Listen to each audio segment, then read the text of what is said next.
Hey, everybody. Welcome to episode 35 of Power Bombshells. I am Sam. That is Mel. We are just two broads talking about the wrestling that we watch. And we will actually be, I guess we can get right into it. If you watched last week's episode, you heard our big announcement, or if you've been following us on Twitter and and Instagram where we've been showing Which it. you should be doing. Right. And if you are As you not, we will know. put up and for those of Here you we who go. are listening versus watching, it is at Power Bombshells on both Twitter and Instagram.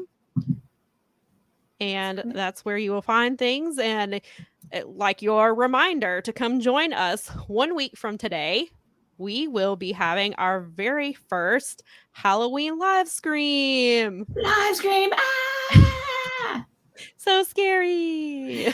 Right here on Fun Game Media Network. Yeah. YouTube. Set your reminders. Yes. Do all of we, that. We do have that up there so that you can, if you click the bell, it'll actually remind you right when we go live. It'll send it right to your phone or your TV or whatever thing that you set your reminders on. And, and get them. And you can hang out with us and live chat. Yeah, and we, again, if you listen to us on Podbean, which we appreciate, we do highly recommend that you tune into the live stream on YouTube because you are going to need the visual component. As it is a Halloween themed episode, so there could be some tricks and treats and stuff. There could be, and I believe there's some guests. Fantastic guests from our wonderful network that we really like. Some of our favorite people. Yay, we're excited. So yes, we're extremely excited about this. It's October the 30th at 4 p.m. Eastern time. It will be live on the Fight Game Media YouTube channel. So please make sure you are subscribed to YouTube, first of all, and that you set your reminder so that you will be here with us next week because we are really excited about it. It's going to be a lot of fun.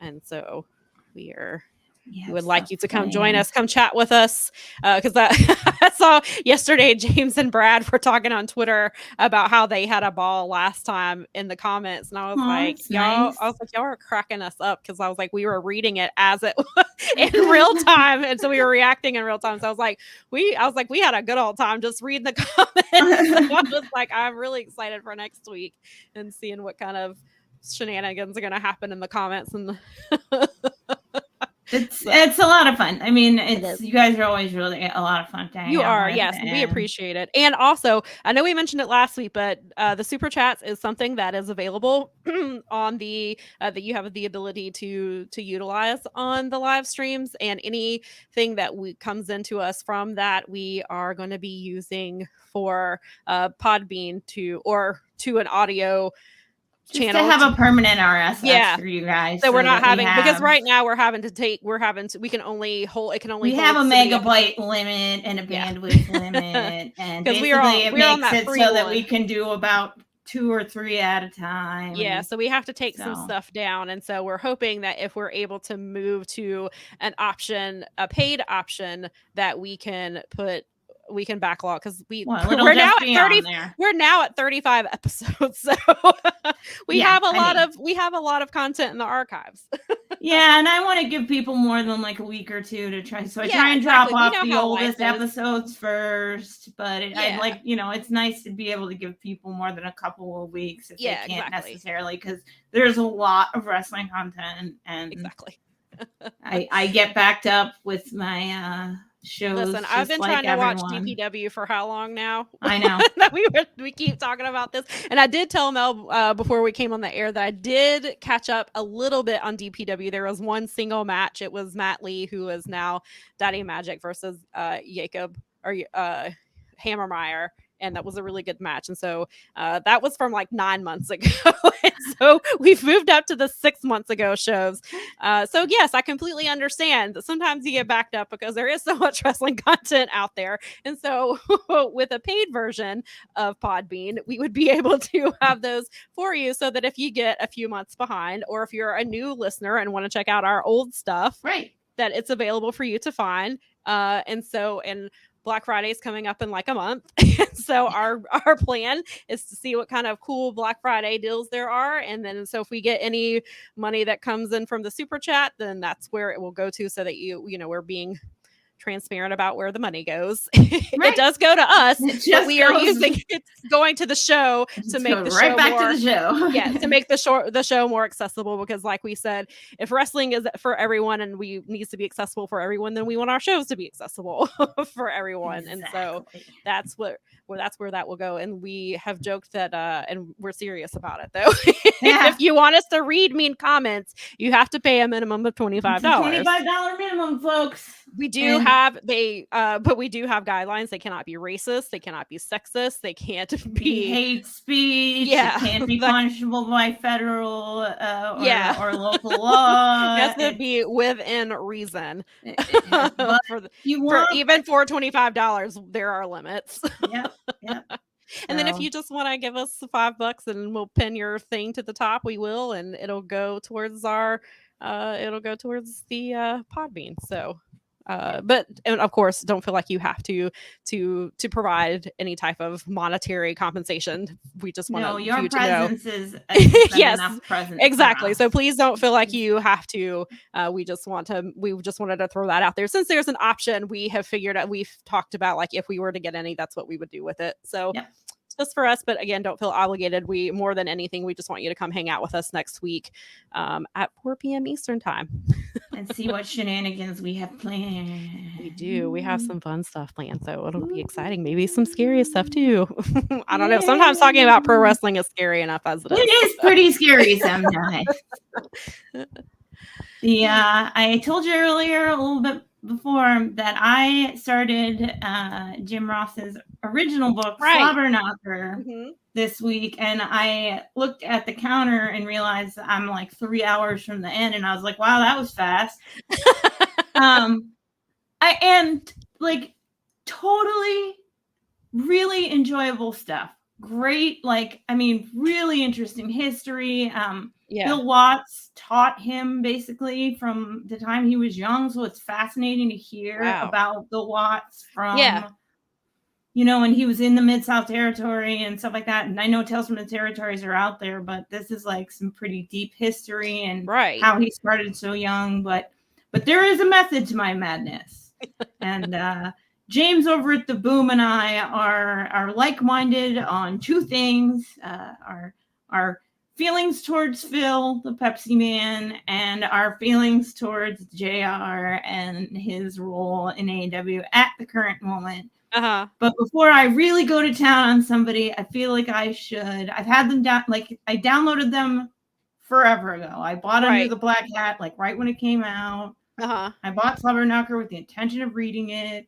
I know that Jim Ross has an incredible background in wrestling. Oh, of course. Yeah, nobody's discounting that. This is sure. and I don't think that any of us in any way are suggesting that JR not be an oracle, a soothsayer to Tony. I mean, he should honestly be. I was saying this to Bob the other day, is that he should have, as much as JR can, bring him with him.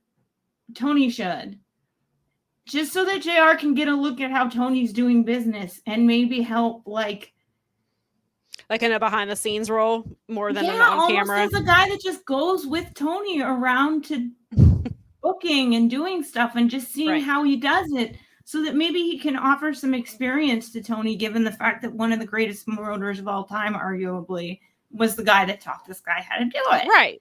Right. But he is he's a wealth of knowledge, and I think he should be, that's something that should be utilized, especially if you're paying him to be there. Then utilize what he's there, while he's still here. He's, had some various health problems, and knock on wood, is doing better now. But even he's admitting out loud quite a lot lately that his health has become something of an issue. You can only go through so much radiation and so much chemotherapy. Yeah, he's been battling cancer. I mean, I believe skin cancer. Is he in remission now? He just recently went through radiation therapy, and I think that he was, because that was when he was out, and when he came back, that would theoretically say that.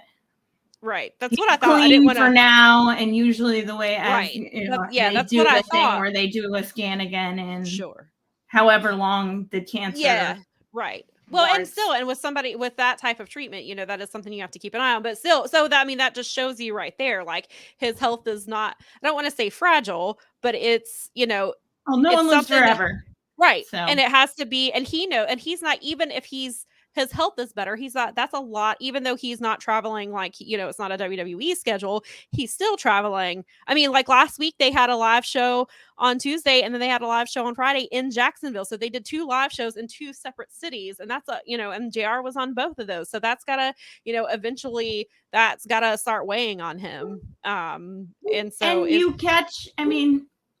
time catches up with everybody. Even he says that in this book. Right. Which is very interesting. I'm at this point, I'm actually to a place where I would encourage current JR to go read JR's original book and really pay attention to what a younger JR was saying about the business and where you go in the business and what age you might have to say, like, I'm not saying go away by any stretch of the imagination. Right. I'm saying that, and I know now, and I understand, and this is what I really wanted, was to make sure that when I'm talking about a person is that I understand that person as well as I possibly can, and he's got books out to tell me about himself. So sure. It really has been very much like a personal thing where it's like, when I say it's time to come away from the microphone because the time has, I want to make sure that I'm saying it rightly so and all of these things and so whatever. But at the end of the day, like, he's aging out of being productive like, you can't bury the lead, man. Like, the Acclaim comes out and they go, yo, and he's on commentary and goes, listen. And it's like, dude, you're there to put the talent over, not steal their lines. Like, and you should know better. With that, Paul White does it too. When they are on the times that they've been on Dark, Paul White does it. When he does the yo, he'll either say yo back or sometimes he'll say listen, but I think he does the yo back to them, like, I guess to show that he's listening. I don't know. I mean, yeah, let them get through it. That's their opening, their entrance, right. That's their delivery. That's especially because they're one of the hottest. Focused on them and not you. Right, and they're one of the hottest acts out there, and like you have to kind of let the crowd. Know that. Yeah, like look how better. I mean, look at Friday. Like it was funny. I was writing. My piece for Rampage was the Acclaim can finally scissor again on national TV. Finally. Like finally, it's been like 2 weeks. 72 hours. That was the longest 72 hours ever. For a hot act like that, that's a long time to not be scissoring on national TV. But that was just poking fun at it, but it's true. I mean, that's their catchphrase, that's their thing. And this is one of those things where it's not probably going to live forever, so you ride it while you can. I mean, maybe it will be, maybe it's a DX suck it thing that people will be doing, years from now. Kids are probably getting sent to the principal's office for saying scissor me in class and maybe scissoring their their classmates. So it could be, but that's the thing with the Acclaimed. It's lightning in a bottle and you have to go with it now. And this is wrestling. Go with it. And who knows? Maybe a year from now, people are going to be sick of it and nobody's going to care. But so right now, while they released that still, it blows my mind, but also it doesn't. When that Scissor Me shirt, the current one came out, it came out in October and September, and it was the #1 selling shirt of the entire year in just a few weeks. Like, they outsold all of the previous shirts that came out from January until that shirt went on sale. They have outsold all of that. Like, that is mind-blowing. It's money. It is money. So yes, I mean, I hate that Swerve and Our Glory lost their titles, but on the other hand, like, that's one of those things where you have to strike while it's hot, because They're lightning in a bottle. I'm not saying they're flash in a pan type of guys or anything like that, but you never know, with that type of stuff, you never know how long it's going to last. Right. And so you have to, and then and actually it also reminds me, Trevor Dame had a thread the other day talking about some of the stuff with CM Punk. And the one thing that he's like, I get the long-term booking, but sometimes you miss out on dream matches. And so like, you have to kind of be like, they're here now. Let's do the dream matches for anybody. So that's kind of the thing with the Acclaim. Like, they're hot now. So we have to go out. We have to have a national while the iron's hot. Yeah, we have to have a national scissoring day. Nobody knows what that means, but we have to have that. Like, we have to sell these shirts. We have to, I guess, put Mark Sterling over. And now we have the varsity athletes who stole the Varsity Blondes name because they didn't trademark it. Like, it's it's so dumb, but it works because of the story. It does work. It's Mark Sterling. I don't think anyone. That's the way he's doing it. It's him. He's one of those. Yeah, and Mark Sterling is another one of those people you have to strike while the iron's hot with something like that, because he's caught on. And they've think of how they've used him before. Like when MJF, they did like the campaigning stuff with MJF. Like, he was the campaign manager, and like Mark Sterling, I don't know what he gets paid, but good for him, because he's done these various roles, and he's finally found something that seems to have clicked. And then he's constantly like he got the Scissor Me Timbers on Friday night. Like, he's always getting hit in the nuts, or in the yam bags. I'm sorry, Taz. In the yam bag Jones over here. So like, then he gets put through tables. He gets the Powerbomb Symphony from Wardlow. Like, I hope this man is well compensated, because he does that seems like the dumbest thing in the world, but yeah, and he looks like he's probably having a blast. So good for him. Right on. So, and again, so he's another one of those, like, while the iron's hot, just ride it as far as it'll go. And so, but yeah. So the Acclaimed is, and so even going back to the JR stuff, like, and that, when you said that, it kind of makes me wonder, like, is that part of the reason they brought Renee in? Not necessarily to take his job, but because if he, scales back TV stuff and is doing behind the scenes stuff, then maybe they put Renee in some of these positions. Because as we talked about last week, Renee is one of those people who was like universally beloved in the wrestling community. And for a while that was JR. JR for a really long time was somebody that everybody loved. Tony Schiavone is one of the people that a lot of people love.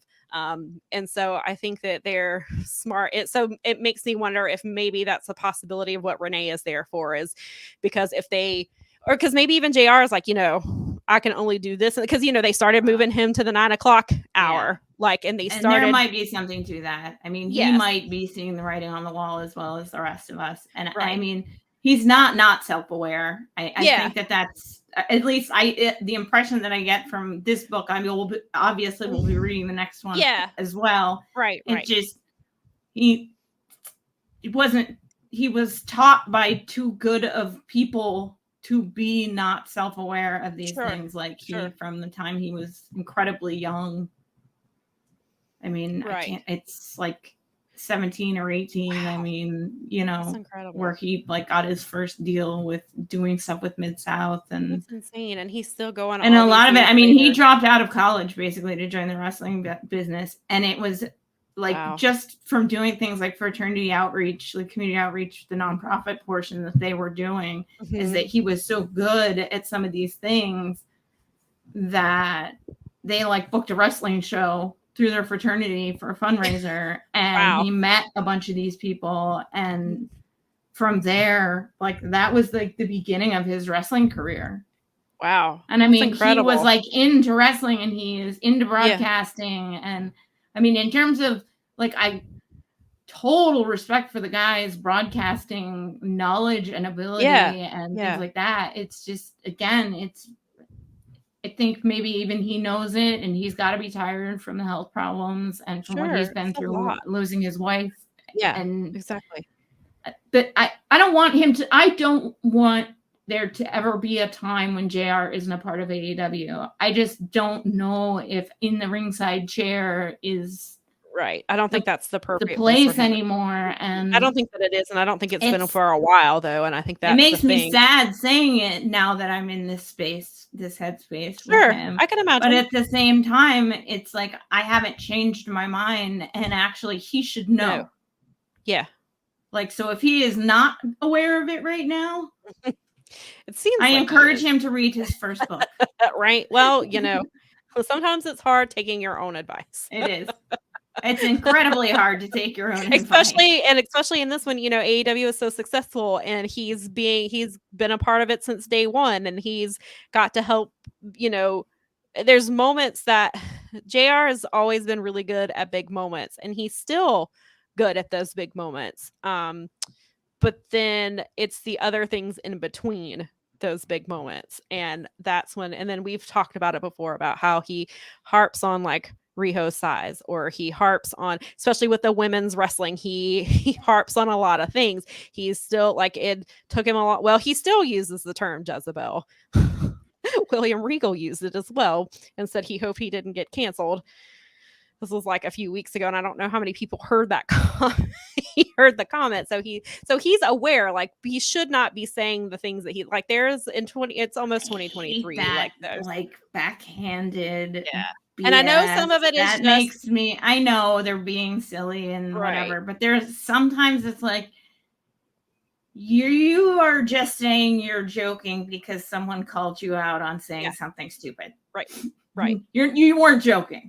Yeah, exactly. But someone was like, "Hey, that's dumb," and then you're like, "I'm just kidding, haha." Well, and I mean, don't insult our intelligence. I've watched. I am a woman. I know how we are spoken about. I know how women are spoken about in wrestling, and I know which men are the ones who talk about women like that, and which men do not speak about women like that. And you've done it for how many years? For decades. Like, I mean, no, is it as blatant as Jerry Lawler talking about puppies? No, of course it isn't. But it doesn't excuse it. And no, it doesn't. Unfortunately, I think at a certain point you are a product of your lifetime. Sure. Like, and I mean, the guy he was born in the 40s, the 50s. I mean, he is certainly, it took a long time for. I mean, I think he went through like desegregation and stuff, and wrestling has an interesting history when it comes to like segregation and desegregation, and because of like using talent and so forth from so many different parts of the world. Yeah. But I think it's a little different because I don't think they're the pattern. In the case of, we've come a little bit further in speaking about race, a little. Right. But maybe not as far in wrestling about women. And this is strictly related to the pro wrestling business and not related to world politics and reds and blues and purples and greens and whatever. But we've strictly talked about related to the wrestling business. But we've talked many times. Pro wrestling is a mirror of society. Right. And so then you have people like JR who says the things that he says, and then you've got Excalibur on the other end of the, really the anchor right now. Right. And he is like, I get, and so that was another reason like JR was brought in, was to teach people. Like Excalibur didn't have TV experience. He had PWG experience. Right. He didn't. And so, and I'm not saying JR has served his purpose and it's time to go. I'm not saying that, but I'm saying the situation has changed now, and they've got to, they're going into year 4 now. And so they've got to start figuring out, like, I don't know, we're going into 2023, maybe not, and it doesn't necessarily have to be Renee, but maybe we need a woman on commentary. Maybe we need a woman's point of view on the things that are happening in the ring. Like even when they had Saraya, she did commentary for that match. And so like she provided a different type of insight for some stuff. So it's good. I mean, obviously it's good when they have some temporary stuff on there, but it's something that they need to look at for them. I mean, look at how Beth Phoenix did in NXT. And I'm sure, and there's been a lot of complaints about her and some of the ways that she handles stuff, and maybe she didn't get a fair shake, but she was the longest running woman they had on commentary there. And so and she was put in a position where that just didn't really happen in WWE, and obviously it doesn't happen in AEW. They don't have a woman on commentary. So and again, I'm not trying to push this on Renee if that's not what she's looking for, but because she's there, that is something that's a possibility. Or maybe there's Veda Scott, who that's what she does. She did the women's tournament that they did a couple of years ago. Like, she did commentary for it, and that's what she does. She does commentary all over the place on independent wrestling. So there are women. There's San Marino. There's a lot, or I think I may have combined. No, there's Sam Laterna and Elisa Marino. Sorry, I did not mean to combine their names, but there's women, but there are women who are out there who are on commentary, and that's what Maria is doing in Women's Wrestle Army. So there are a new generation. I think Denise Salcedo is doing Permission Pro. Exactly. Right? Yeah, she does the Permission Pro. I believe she has done some of their shows. Yeah. So I mean, there's women out there there are a new generation of women. So even if it isn't Renee, there are women who are in the process, they're in the wings. And so, maybe 5 years from now, hopefully it doesn't take that long, but maybe 5 years from now, as we go along over the next 5 years. Yeah. That we will see a woman regularly on commentary. Yeah. And which would be nice to see, because it gives a different perspective. And it's especially when it's given perspective to somebody who was on TV during the Attitude Era and spoke completely differently of women. Yes. So exactly. So that was my little JR excursion. No, I appreciate it. I'll let you know how I finish up. Please do. I obviously will be reading the other one. And, yeah. And I am enjoying it, because not just the history, but like his understanding of broadcasting is ridiculous. Like, he is a bastion of knowledge and I'm glad that he's tappable. Because I know if I was somebody working there where that was my goal, was to work on that side of things, I'd be following that dude around a lot. Yeah, exactly. And I'd be picking his brain all the time. And it's a great thing that he has these books, because his knowledge is there for people, who is accessible for people who don't have, who can't follow him around. And they've got these books that they can read from him and things like that. So it's just as important. I'm glad he's documented it. Yeah, me too. I would say, right? Because it's good stuff to read for wrestling history and information and knowledge and understanding. Right. Whew, gosh, he's done it all, man. He has done it all. He's done lighting. He used to haul rings to make extra money. Like, yeah. All right, moving on to some funner, cooler. Well, okay, the Hangman thing is. Yeah, it's like maybe not the Hangman stuff, but we're going to move on to that. But I did want to make just a quick note. Obviously, I had to wear the Hangman shirt today because we are thinking of him, and I'm glad that it's sad when you are glad that it's just a concussion, because concussions are no joke, as we have seen. Obviously, they're not always as serious as the things that we're seeing with Adam Cole. Adam Cole has been out of action for months because of his concussion. At this point, it sounds like there's not really a timetable for him to come back, which Bryan Danielson spent a long period of time on the shelf because of such. Yeah, and so concussions are no joke, and you see, even with the things that obviously we see in the NFL, like you've seen the stuff going on with Tua, and he had a concussion and they put him back out there, and then he got another one, and then you see, I mean, like Christopher Nowinski and all the stuff that he does with CTE. And so we know concussions are extremely serious, and I do not want to downplay that at all. But then the way Jon Moxley was talking in the beginning with his promo, I'm like, that was really scary, because he was talking about, like, I hope he's going to be okay and be able to play with his kid. And you're like, wait a minute. So, and that was he knocked himself out. Yeah. And people were saying, they were hoping he lost consciousness, and it's never good to lose consciousness.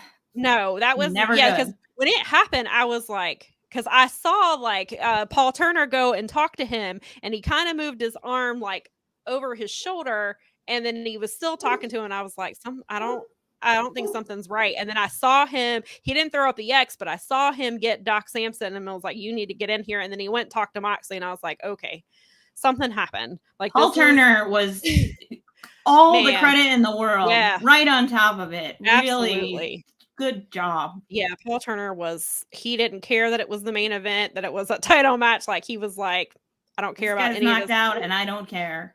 Yeah, he was like, he was like, my goal is to make sure that Hangman is okay, and so I really applaud them for that. And then none of us were sure, and they like when I started to get more nervous is they were not cut into the ring, and that's when I was like, this isn't storyline, like something is wrong. And then you even see like Excalibur's having to go through his usual things that he goes through, which he has to. He's got it. It was that time of the show anyway, and then obviously with everything that's going on, you have to fill the dead air. And then, but you see like Taz looked distraught, like his glasses were up on his forehead, and he couldn't make clear sentences because he was like very concerned. And then they were talking about the stretcher in the ring, and then you see Jon Moxley gets back in the ring, and they are zoomed in on Mox's face, like they will not show the rest of the ring. And I was like, and so that was scary, not knowing like, is it a stinger? Did he paralyze himself? Did he break something? Is it just a concussion? Which again, well, no, it was terrible, and I apologize for the chorus of doggery in the background. That's if you can hear it. Listen, we're coming out of pandemic times where we are I know. I apologize for it every time because they always decide it's the best time. They had that. They're talking back to Puppet Up. They're like, we heard you on your podcast, and now we're answering. We're big fans of barking back at you. There you go. When our mom is listening to your radio show. To Puppet Up. I always forget. I always forget on the boom when I'm listening to it that occasionally Puppet Up makes an appearance, as it were, and her appearances are cause for celebration, answering back. Right. so they wanted to make sure. So you can rest assured, James and Kevin, that Puppet Up has an audience here of 3, and they are very loud, and they make sure and answer her every time. So anyway, that was a little side thing there. Right. But yes, okay. Yeah. I because I use humor to cope, folks, and right. The bottom line well, is and clearly Hangman uses humor to cope as well, because he sent out a tweet the following day, the very Hangman like tweet. So even people were like, even with a concussion, this man's gonna shit post. So it's God bless. Great. Yeah, it's wonderful, and I'm glad. And again, it's the brain damage, the CTE issue, concussions. Yeah, I think we're all fully aware. I think that it's oftentimes, in my opinion, it has to do with the organization's handling of whether they accept or deny CTE's existence and its connection to sporting and whatever but that's well, especially when said owner also owns a football team and a football team. So I think Tony gets it, and he's and to his credit, they have the doctor on the there. Yeah, and they don't mess around. Yeah, no, Doc was in that ring like as quickly as he could be, and they had him. I'm very being handled. They're probably. I would say that they're handling it better than the NFL at this point. Yeah, and after that.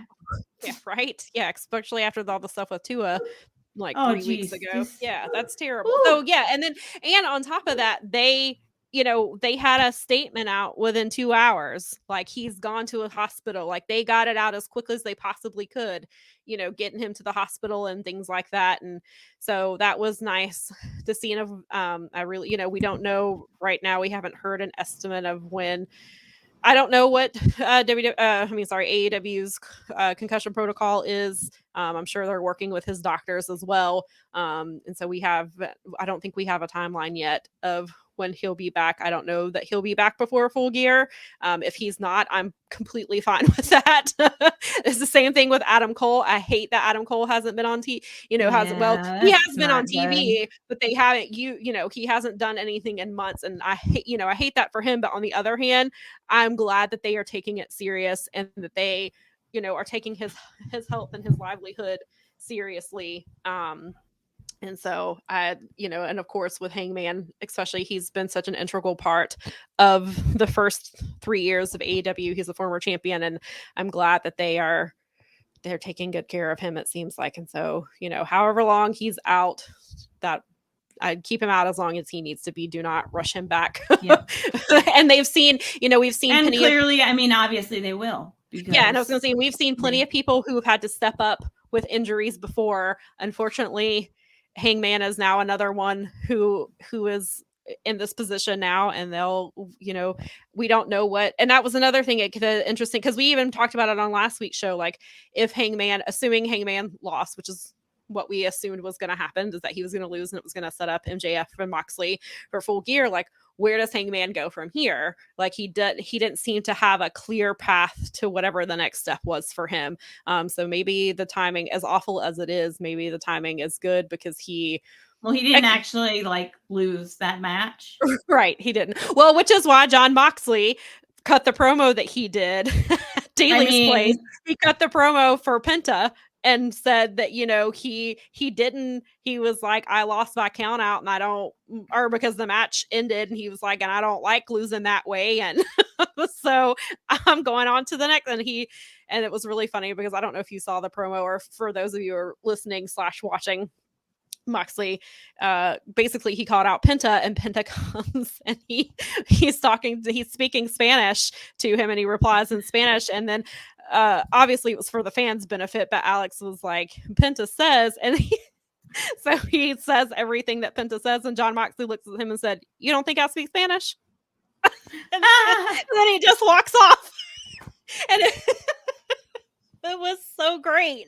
Like, Jon Moxley. Yeah, and then I didn't notice it the first time, but I saw somebody point out there, like, when Alex started to answer him in English and explain, they're like, Mox raised his eyebrow, like, why are you telling me? Like, I understood perfectly everything that Penta just said to me. It was really, really funny.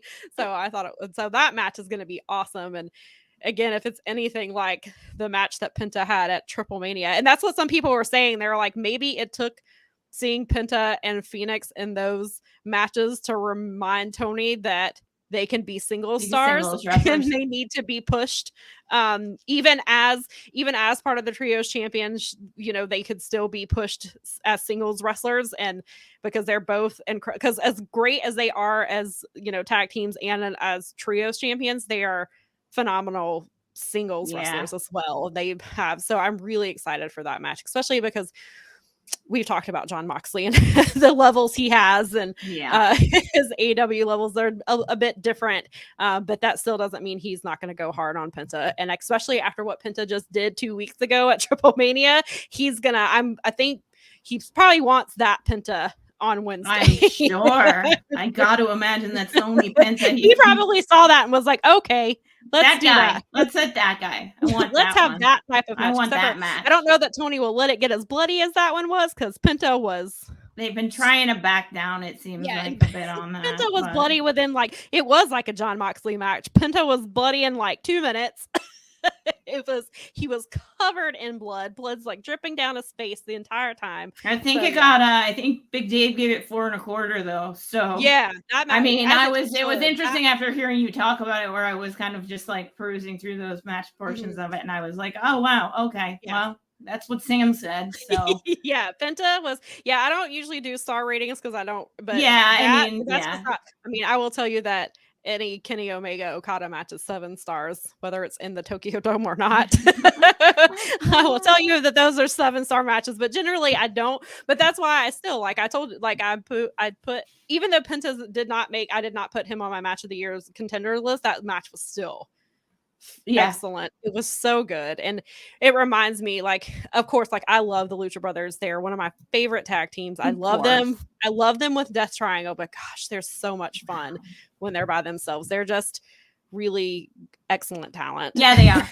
And so it's nice to get to see them shine, and they're so versatile. They are. They're just versatile. Absolutely. So use them. And you need it right now for ways for challenging people, because you've got people out with injuries. Yeah, exactly. So utilize them while you have them. And then, Mox has got to have stuff to do until he gets to Full Gear. MJF's got to have stuff to do until if his cat will let him out of bed to pee, because he tweeted yesterday, it's a picture of him, his cat's laying on his chest. He said, I've had to pee for 3 hours. I would like to give a shout out to all the wrestlers who get Twitter and and use it properly. People like Chucky T and MJF and well, Danhausen apparently, I saw it earlier. Danhausen quote tweeted it, and he quote tweeted that and called him Piss Boy. So I was like, oh my god! I was like, MJF is gonna try to murder Danhausen between now and Full Gear. So I was like, unless Danhausen can somehow curse him after that. But yeah, so I enjoy it. Nyla is perfect. And then we saw that on Friday. She's great. And so now she's basically, her Twitter persona has come to TV, basically. Yeah, well, that was the smartest thing in the world, actually, because she is like... Yeah, again, she does not need Vicky. Nyla can do all of this on her own. She has so much personality. So if you insist on having Vicky in the mix, give her to somebody else who's younger and doesn't need the help. Exactly. Like, give her to Julia Hart or something. I don't care. Yeah, that was... Well, I mean, I guess they do kind of have, because they've brought Marina in, and Marina's been doing stuff with Nyla, so I guess Vicky can kind of help her. Maybe they can help her with her promo stuff. Maybe they can help Anna Jay with her promo stuff. Vicky is more of a pro. It's interesting that she's not. I mean, I know it's because she's with Vicky, but I mean, with Nyla, but she would actually fit in with JAS. She's a sports entertainer. They could put her and Jericho have like, I mean, they would love to play off each other. Probably. Yeah, I don't know. That's a good idea. Sometimes I have them. Oh, you have a lot. That's a good one. I like that one. Yeah, write that down. Yes, let's write that down. Tony, if you're listening. Oh, he doesn't listen to you. No, you're a woman. He doesn't like me anymore. No, you're a woman. He doesn't care about women, remember? Yeah. Well, whomever is listening, please. But maybe I'm never going to not make that joke. I hope y'all know that. Well, but maybe since Jericho has taken on this new role with his new contract to do producing, and he's going to be producing segments and stuff, then maybe he can write Vicky out leave Nyla on her own against Jade, and then she can come join him in the JAS. Nyla could run her own faction at this point. She is the vicious vixen. She really could do something. Like if they just like gave her the time. Yeah. Well, and I interviewed her, probably 2 years ago now. And that's one of the things she said. Like, it was when I think she had been paired with Vicky for very long when I had interviewed her.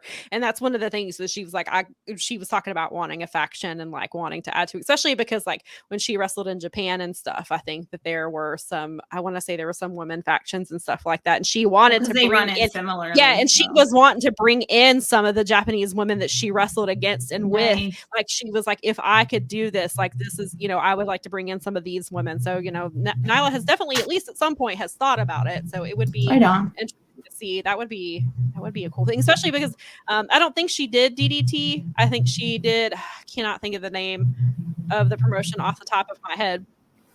But now that they're getting involved with DDT Pro, except for now DDT Pro is also doing stuff with GCW, as we learned last night. They will be doing stuff with the collective. But even if they brought in some of the DDT women, like Nyla would be a lot of fun, I think, to watch. Yeah, to run a stable, because she's good TV. She is good TV. She is like, I'm enjoying the heck out of just her. Me too. Nyla with the mic is a lot of fun. I saw some, and of course, wrestling, you can like things that you like and you like things that you don't. But yeah, I saw whoever was tweeting for Fightful Friday night was like, this is TBS championship stuff is not for me. And I was like, man, I feel sorry for you, because this is super, like, I get it, to each his own. I completely get it. But I am enjoying like a lot of this stuff. Me too. Yeah, it's Nyla on Twitter has come. Like, I'm waiting for her to come for Serpentico on TV. Like, she's gonna probably like. That'd be a lot of fun, actually. I know Tony doesn't like intergender wrestling, but we need Nyla versus Serpentico on Dark. Sorry, Serpentico. I know that she will probably murder you, and and then Luther can only do so much to protect you from her. But I need it to happen. But I need to kill you. If you want some compelling TV on Dark, please put Nyla versus Serpentico. Let us have it. Oh boy. And since we're on the topic of women in wrestling, I saw a sign that kept getting held up. It got held up through various points through Dynamite, but particularly during the women's match. And it said, "We want women's titles, tag titles." And I was like, do we? Not yet. I mean, on the one hand, yes, it would give more women more things to do, and hopefully lead to more TV time. However, considering how they have handled the AEW Women's Championship, I don't think that they're in a spot where they can handle, like, they can't properly book the women's division as it is, and I think adding tag titles would just make it even harder for them to book. I don't think it would be. They don't need any more belts at all. Right. And I don't like I don't think it would be a women's division with extra belt. And like I don't think it would be like a WWE type of situation where they could not book that women's tag division for anything. That, like, God, that was I mean, now it's a little bit different because we have Damage Control, thankfully, that can, but prior to that, and basically from its creation up until then, like how they book that stuff, like I don't want to see that happen in AEW, and I'm concerned that it would very much would, because like we've seen, like they've gotten a little bit better about booking Tony championship wise the last few weeks, but up until then, she was in a bunch of tag matches and trios matches just because they had nothing else for her to do. And so, and then of course they've got this, they're doing the story with Jade, which is, you know, a different way to handle the title there. And I don't have an issue with that because, you know, they are getting her, she's obviously going to get her 40th match against Nyla at Full Gear. Like clearly that's where this is heading. At this point, you know, we talked about it before the show started. She's closing in on a year. She's at like 280 something. I could be wrong. It may be more, it may be less. But still, she's closer to 365 than anything. So at this point, like, away from it. Yeah. So like they could get her to 365 plus the 50-0 mark. Like they could, at this point, they could do that with her. And I think adding in the Nyla stuff helps it along. It helps keeps it fresh. It keeps it interesting. You know, she's beat Willow 3 times. Like, you know, there was that whole story about how, like, why, you know, so they've had some missteps with her. So I think now they've kind of got her on the right path with Nyla. They can, you know, Nyla has her belt, and that's her whole thing is her belt. So they can have, so her story is a bit different. I don't really have issues with the way it's being booked, but the AEW Women's Championship, I mean, that's been mishandled since Thunder Rosa was champion. So I don't think they can handle tag team titles on top of that. Yeah, I don't feel like adding tag team titles right now is the right thing to do. It's just not the time. No, I don't think it is. There's no like banner tag team that you don't have a women's version of the Young Bucks right this minute in your division to build a division around, like that kind of a thing around. You'd be willy-nilly like pairing people up that maybe didn't even want. Well, then you would have a Nia and Shayna situation, because that's what they did to Nia Jackson and Shayna Baszler in WWE. They just threw 2 women together, and then they did put the titles on them, but it was a disaster. And so you don't want to see, I don't want that to happen in AEW. And now we found out on Friday that Penelope is injured again. We don't know. I have not heard, because you know she was supposed to wrestle Willow, and then I think they wrote it into storyline that Jade hurt her, or somebody injured her in storyline, I think is what they said. Okay. But so now we're missing Penelope, and Penelope had been doing mixed tag matches with her, and Kip they on Dark and stuff. They've been doing their mixed tag because Sammy and Ty have the AAA tag team. I mean, mixed tag team champions. I forget the exact name of it. So Sammy and Ty have kind of done those things. So it seems like maybe because they keep using Penelope and Kip in that situation where they're wrestling people from the indie scene, and the matches have been really good. So it kind of seemed like maybe that's kind of what they were doing with Penelope, is her and Kip maybe were eventually gonna try, you know, face Ty and Sammy for the titles. I don't know if AAA would have been cool with that, but like it seemed like maybe that's what they were doing with her. So she's kind of, you know, she was kind of doing that. But now she's injured. And so, you know, Statlander is injured. Red Velvet has not come back yet. So they have, I don't think that they have, their women's roster isn't being utilized enough to justify women's tag team titles, when they can't. They need to get things straight. They can't. First. We can barely get one women's match on TV. Sure, maybe, but it doesn't guarantee that even having tag titles would get 2 women's matches on TV. They would probably just rotate it out and so be like, okay, well or do I want to see them not having the singles matches with the women that have been there because they're pushing some new tag team? Like, right. I don't think that the time is going to change for the women on the TV. Right. And again, we don't know what All Elite Women is. Perhaps it's of course, that's what I want it to be, as a 1 hour women's show. So perhaps if they had a dedicated 1 hour a week, we could maybe pair some women together and see what happens. And if it seemed to be catching on, if we could book it properly, then sure, maybe down the line. And I'm not ruling out, like, I think eventually, yes, there should be women's tag team titles, just because, they need that representation, but they're not getting that now. So I think it would just be horrible. It would just be one more thing to complain about, because they're not going to book it properly. Like, they can't book Toni Storm properly. And how do you not book Toni Storm properly?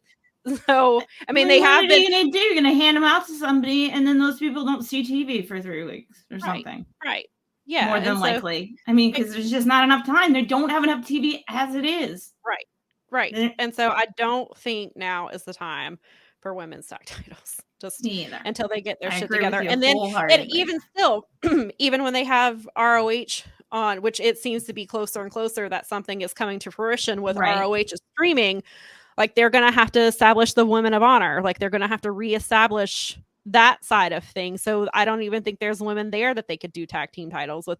Sure, they can bring in the Hex, which is because both Marty Bell and Sienna have wrestled for Women of Honor before. And so, obviously they could do stuff where they could bring in women tag. Well, there's the Renegade Twins. Yeah.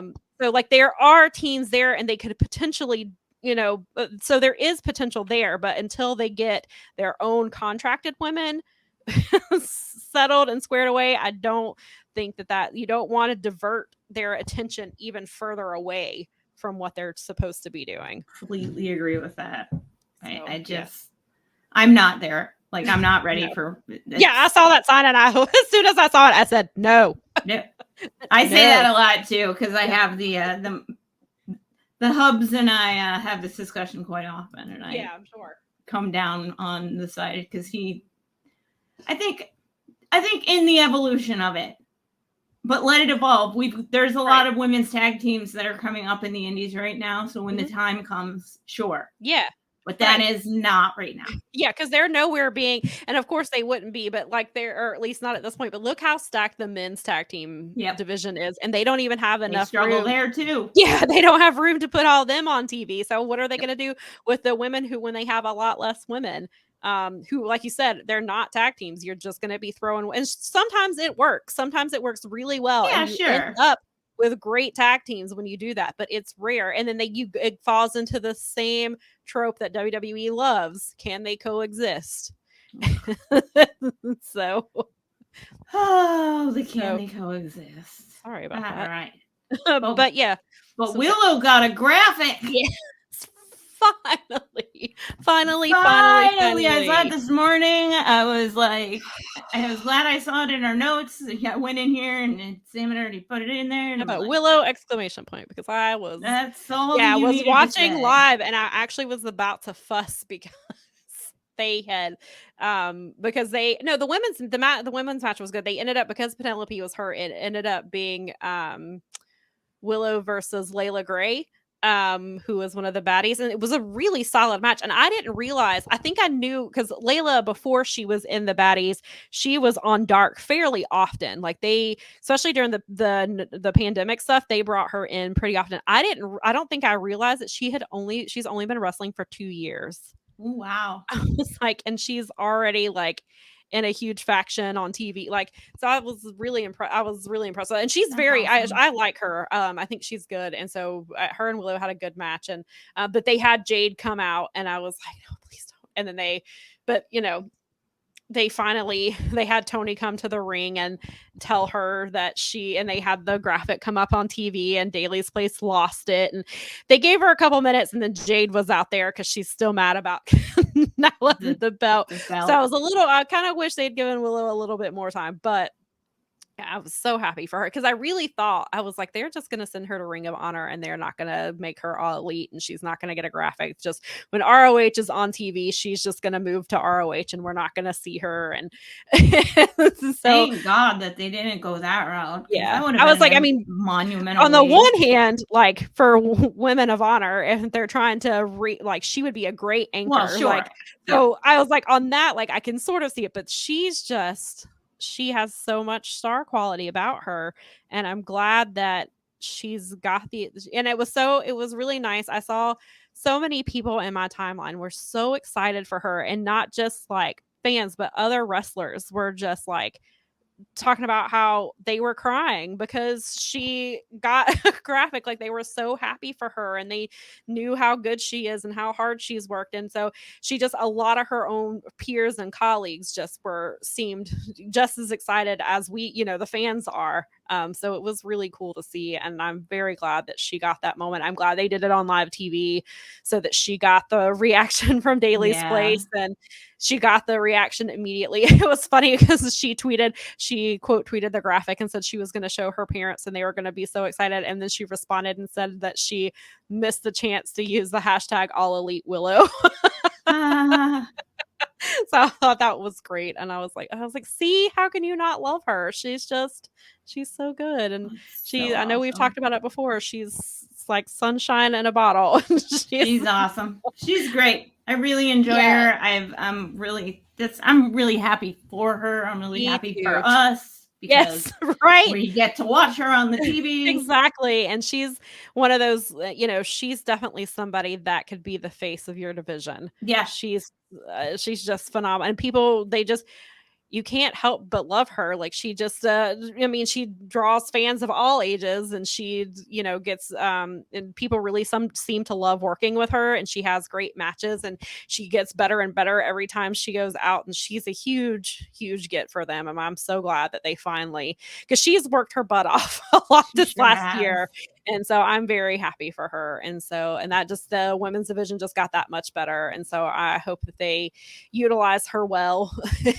And, I hope it's not a thing where, of course, there's always kind of in the back of our minds, we see kind of what happened with Ruby before she got injured and how they were booking Tony at first before she got to where she is now. So I hope that they do right by her, because she's too good and they really need to. So, but I will stay positive with this, at least for now. We're going to stay positive for now. And, and I hope the best for her. And I'm very happy that she's, like you said, that we get to watch her and we get to see this, and that we've got to watch her journey in AEW this far. And now it's culminated with an All Elite graphic, and now she got her payoff. She did it. She earned it.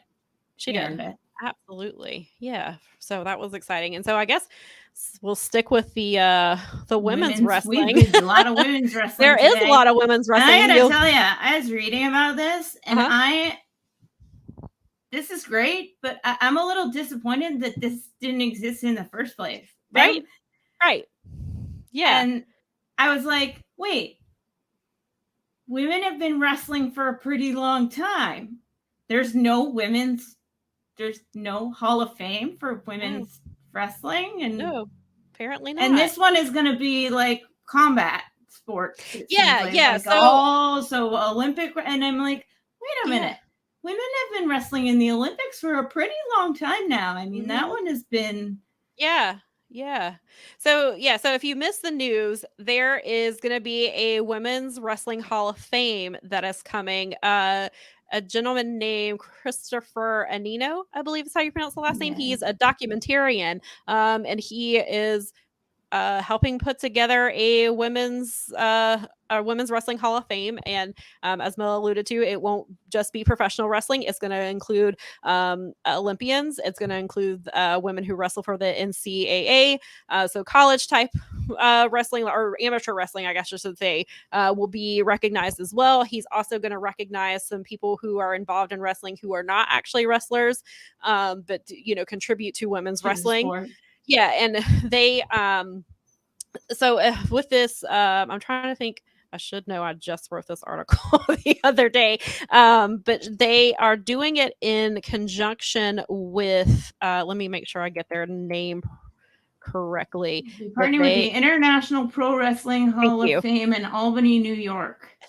So that Hall of Fame has a actual physical location in Albany. It's at the MVP Arena. So it sounds like at this point it will just be maybe some plaques in like a display area, but that's more than WWE has.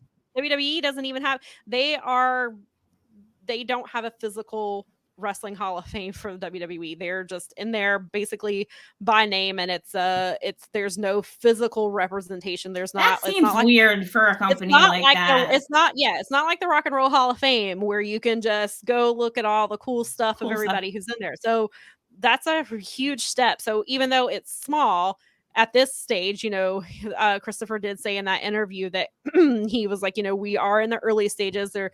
You're going to have to bear with us. But I mean, having a physical location that fans can go to, and even just at the very least see some plaques in a display area, that's more than they get with most places, unless they're in like an individual, like a city Hall of Fame or a state. Like a lot of states will have their own Hall of Fame from athletes from that area. So, and I know there's like the Cauliflower Alley Club. And there is also a wrestling in Texas, because Jim Valley has interviewed the gentleman who runs it. I think that's the one that they were talking about, that is defunct now.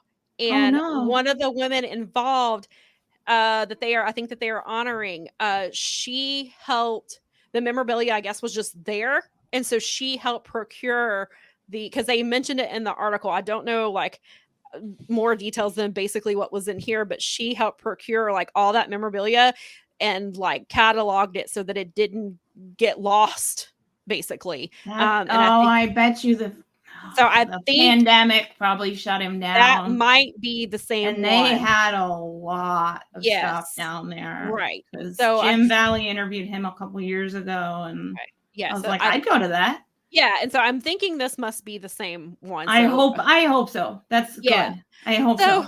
Right. And so then they have so they've listed, so it's interesting. So it looks like they are going to do something virtually for the induction, and then they are going to do it at the inductions themselves will happen at different venues. So first I'll tell you if you haven't seen this information yet, the inaugural class has Jazz is going in, which is phenomenal. And Jazz, by the way, is not in the WWE Hall of Fame. She's a two-time WWE Women's Champion and the third longest reigning NWA Women's Champion, but she is not in the WWE Hall of Fame, which is just crazy. But, I mean, the WWE Hall of Fame is. I have mixed feelings. Same. And it's kind of like the Rock and Roll Hall of Fame. There's some things that should not, people are getting inducted who maybe maybe shouldn't be by the way they do their. So that's a whole other thing. And yes, and WWE is a lot like that as well. Yeah. But regardless, Jazz should be in their Hall of Fame. And then also, so Rita Chatterton, who was WWF's very first woman referee, even though they tried to hide that for years, she is going to be inducted. And then quite a few women who have made contributions to the wrestling business. Again, like you said, for decades, women's wrestling has been around for a very long time, and this should have happened a long time ago. So Luna Vachon will be inducted, Ethel Johnson, Bab Wingo, Marva Scott, Mildred Burke. Yeah. Gosh. Yeah. Susan Tex Green, who I believe was very involved in the Texas scene. And I believe when I scanned over the bios on the website the other day, because they do have a link to that and they have little bios. Susan was also the first out lesbian wrestler. Nice. I believe ever. I don't think it was. I don't think it was just in the state of Texas. I believe in wrestling in general, from the way it was worded. Ooh. Yeah, so that's pretty huge. Beverly Shade. Yeah, that couldn't have been easy. No, absolutely not. Absolutely not. And then, Jeez. So Beverly Shade, also, and then there's a tag team.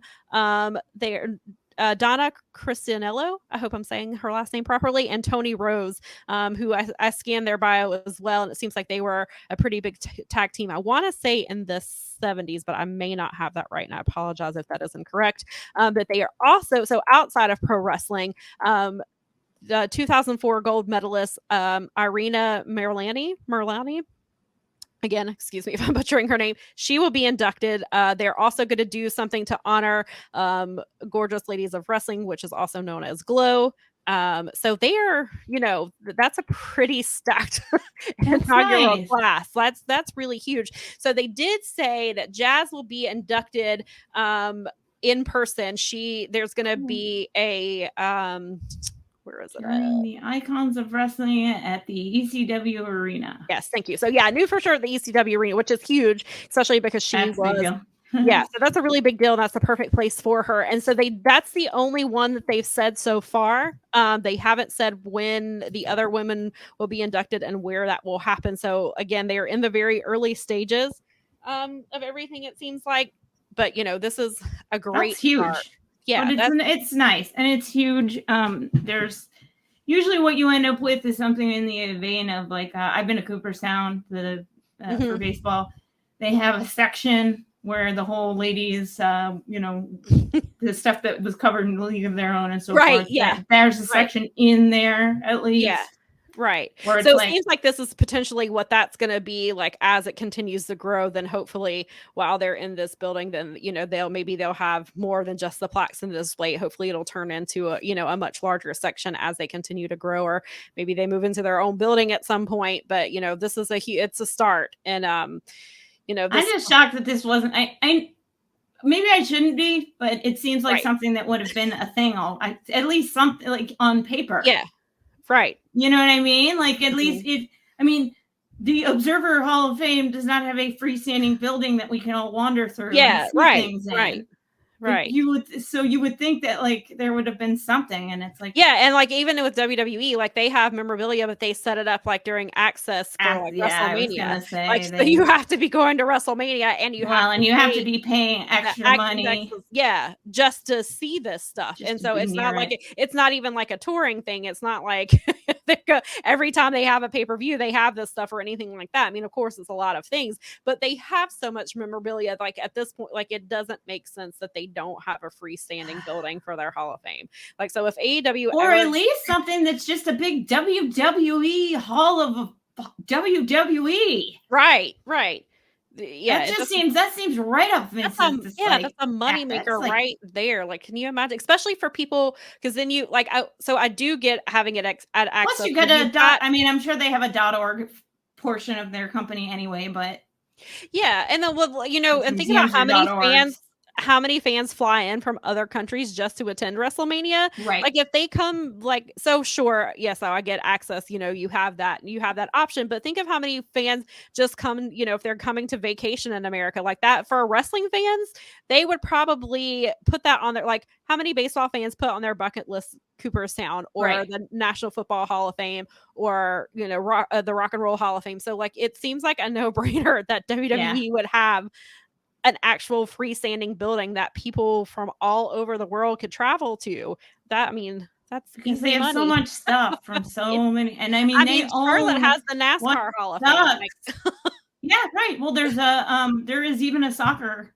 There is a soccer Hall of Fame with a physical location. See, it doesn't make any sense in America, of all places. Right. Yeah. See. Seems like a weird spot for it, but yeah. So we pulled it off. I don't even think, because Impact's Hall of Fame also was not a freestanding building either.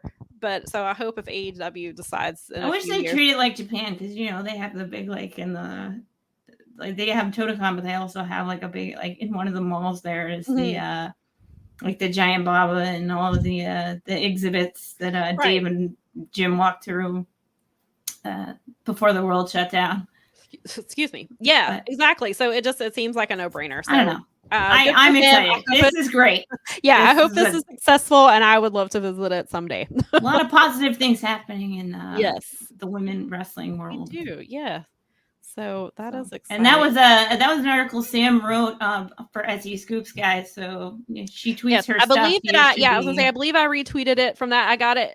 It was announced from I want to say slamwrestling.net is the one who broke. It was an exclusive to them. Apparently Christopher used to write for them. But so that's a really cool exclusive, and should be a bigger deal, and a lot of people should be talking about it because that's that's a huge deal, and I don't think sometimes that people realize like that's a really big deal for that to be happening. So even if they are in the very early stages and it's something that's going to take a while, like it sounds like they're in the right direction of what they should be doing.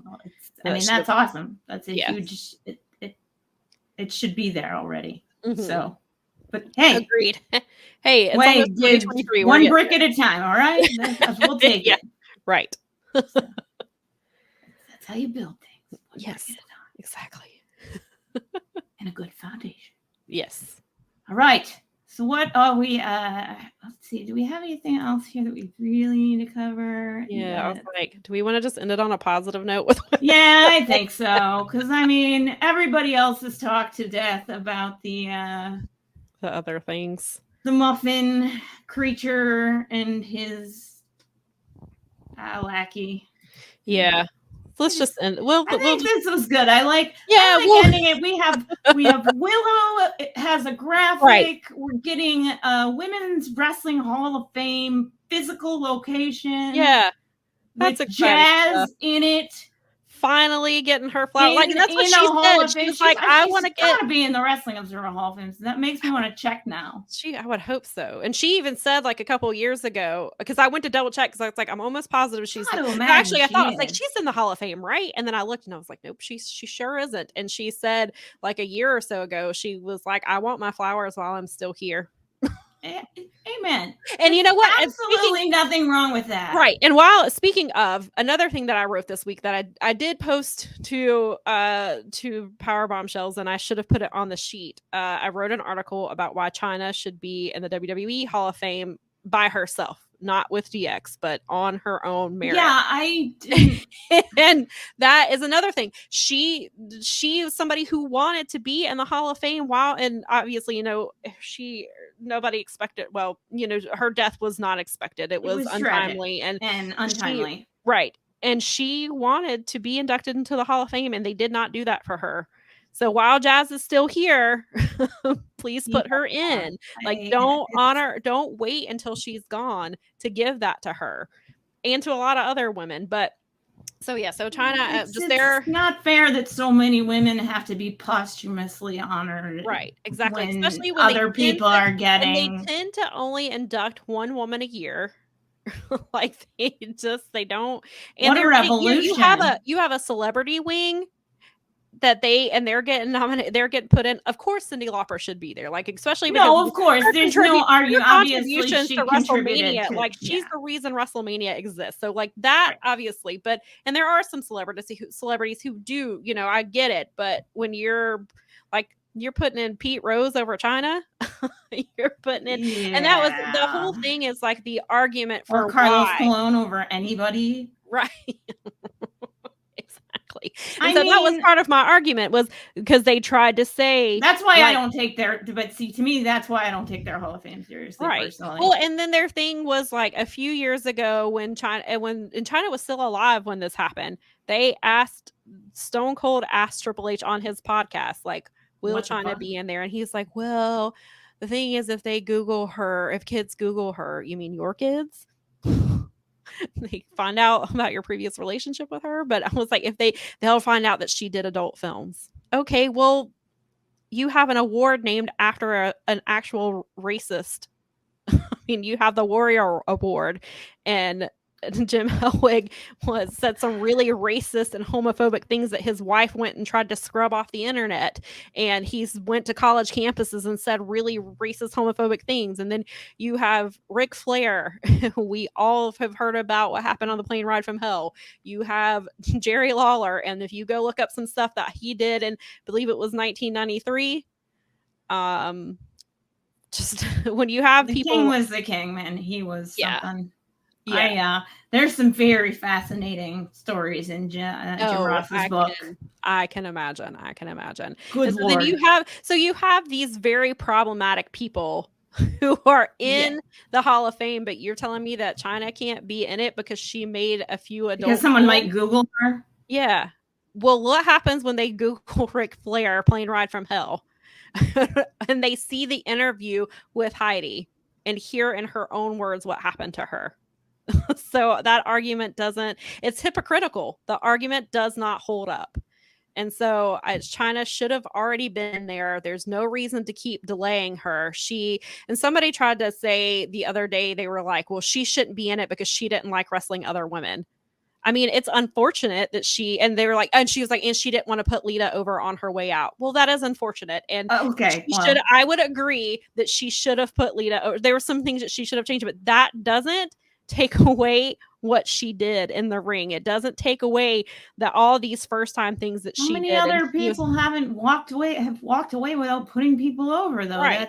That's not a reason, because Vince McMahon is the pioneer of making people walk away from their territories without putting someone over. Right, exactly. So I was like, that argument is invalid. Is it unfortunate? Yes. Should she have done some things? Should she have been probably better to women? Yes, absolutely. I'm not discounting that at all, but to say she shouldn't be in the Hall of Fame because of that, when you're letting Ric Flair and Jerry Lawler and you're naming awards after. Well, isn't Moolah in the Hall of Fame? Yes. Yeah, she's a prime example. You want to talk about female abusers? Right, exactly. I mean, come on. Right. So that argument is stupid. That's just another way to take that crap. It is straw man bull crap, and it's dumb, and it's, especially because there are talks that Vince McMahon is going to be put in the Hall of Fame next year. Oh my God! Of course there are.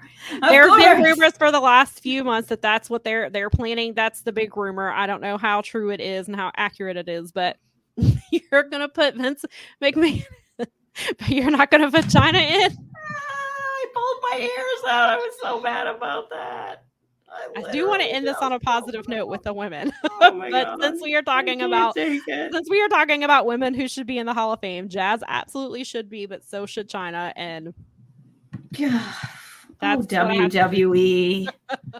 So again, I wanted to keep this positive, and then that's all right. That's all right, because we can bring it back around to the fact that we are getting a women's wrestling Hall of Fame, and that maybe that will... If China gets in that Hall of Fame before the WWE Hall of Fame, there's a big problem. She should be in both of those. I completely agree with you, but I would rather have her in a women's Hall of Fame than and by herself, have her not getting any, because the bottom line is she did change. She was a trailblazer, and she was a pioneer, and you still see her. I mean, even Jade Cargill has said, like, China is the reason, like, because she loves being muscular, and people, of course, she's like, people have always told me, like, you're too muscular, women shouldn't look like this, and she said China was a huge inspiration for her. Right. China was a huge inspiration for Dana Brooke. She was an inspiration for Beth Phoenix, and like all of these women. So China, her legacy and the things that she paved, the women she paved the way for, like, that's something that should be honored and should be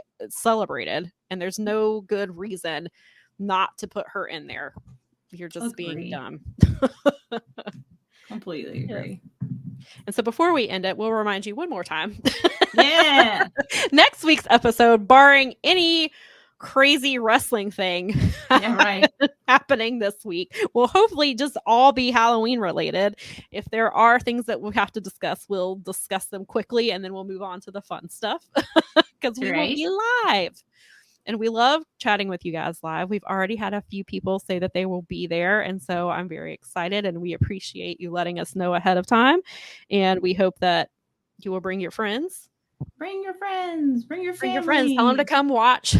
Make sure they subscribe while they're hanging out. Yes. It only takes one click to subscribe, and it helps all of us. It does. It helps everybody at Fight Game Media, not just the Powerbombshells. There's a lot of, and as we say every week, there's a lot of good people putting out a lot of really good content. And so we want you to see all of that. But yes, our live stream will be a lot of fun, and we are very excited for that. Again, if you are more of an audio listener to our show, we implore you to please come watch it next week because you need the visual to go with it. I mean, sure, I guess it could be fun if you're listening on audio and just imagining it. If that's what you prefer, then you do you. But we highly recommend tuning in to the visual portion of next week's live stream. Again, that will be at 4 p.m. Eastern time on October 30th. That way, hopefully, if you're taking your kids trick-or-treating early or going to Halloween parties, hopefully that won't interfere, and hopefully not too late for our UK viewers. So we're trying to make it work a time that works for everybody, but we're really excited about it. Like we said, we're going to have some special guests. We're going to have some fun content. Again, hopefully nothing catastrophic. Nothing's happening. Stop it. Hopefully we'll have a pretty tame week. And we can just go straight into the Halloween stuff and have a good time with you guys. But we're really looking forward to it. Make sure you set your reminder. Of course, we'll be tweeting that out and putting it on Instagram all week long. Maybe we'll give you some behind the scenes stuff of what we're planning. Maybe we can do that. There's that Instagram. There it is. Yes. And again, if Powerbombshells, pretty much for Powerbombshells on socials, if you can find us. Yes, you can find us. We will be there. I'll continue to share some articles over there too. And as always, make sure you're subscribed to Fight Game Media. If you are so inclined, please subscribe on Patreon. There's a lot of really good content. Some of the people who you will find on that Patreon might be making their way to the live stream the live scream next week. The live scream. Halloween. And some people might not, because they're trying to start a feud with Sam.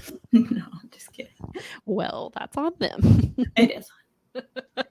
You know what? Maybe I just thought of something else. I don't want to give it away, so don't do it. There might be. You'll have to wait and see. You know what? I think there might be an extra surprise next week that I just thought of. If I can make it happen in a week, you might see it. So anyway, you have to watch next week to find out. Now you really have to watch. Yeah.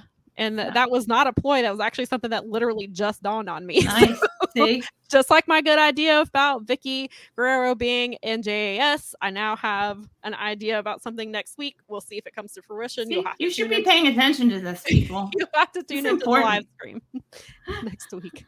But I think that wraps it up for us. And we hope that you have a good week. And we will see you live next Sunday at 4 p.m. Eastern time. Bye.